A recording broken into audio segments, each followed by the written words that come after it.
अपने आप को जानना ही सबसे बड़ा ज्ञान है। अगर संसार को जान लिया, कुछ भी हासिल होने वाला नहीं है। और जो अपने आप को जान लिया, वह सब कुछ जान लिया। क्योंकि यहाँ सुख जो है साधनों से नहीं आती है, सुख जो है साधना से आती है। महावीर बुद्ध राजा के घर में पैदा हुए थे, लेकिन मन में शांति नहीं थी, बेचैनी थी, मन में कुछ खालीपन था। उस खालीपन को, उस सत्य को खोजने के लिए राजपाट पुत्र पत्नी को त्याग करके उस खालीपन को, उस सत्य को खोजने के लिए घर से निकल पड़े।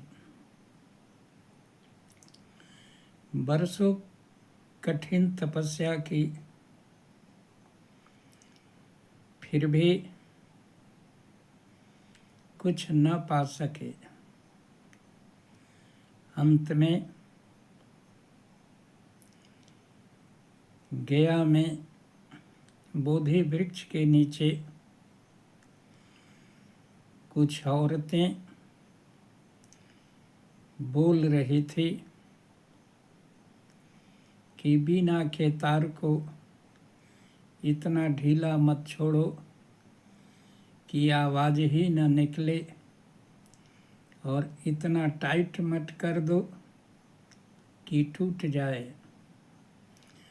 उन्हीं शब्दों ने ज्ञान का रूप लिया और अनुभव हुआ कि मध्यम मार्ग ही सबसे अच्छा मार्ग है। शरीर को सुखा देने से भी कष्ट ही होगा, आत्मा का अनुभव नहीं होगा। और इतना अधिक खा लेने से आलस्य आ जाएगी, साधना नहीं होगी। इसलिए मध्यम मार्ग ही सबसे अच्छा है, और वहीं ज्ञान का स्रोत फूटता है।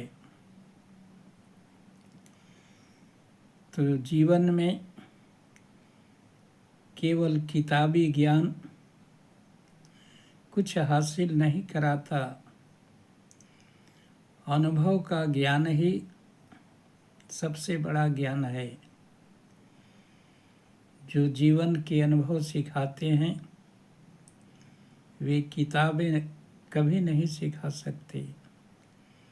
रामकृष्ण परमहंस को अपना नाम भी लिखने नहीं आता था, राम कृष्ण लिखते थे।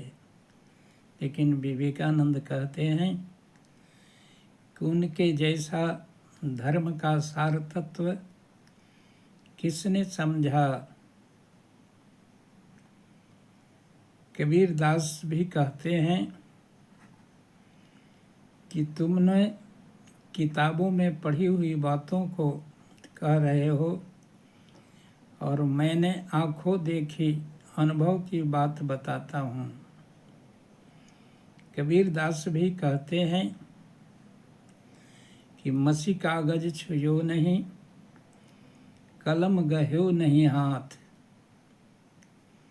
कागज और स्याही तो मैंने कभी छुए ही नहीं, और कलम हाथ में कभी पकड़े नहीं। लेकिन कबीर दास पर आज हजारों लोग पीएचडी करके डॉक्टरेट कहला रहे हैं। इसलिए असली ज्ञान है जीवन का अनुभव, वही सच्चा मार्ग पर ले जाता है और आत्मा को जो मैल पड़ गया है उन मैल को हटा करके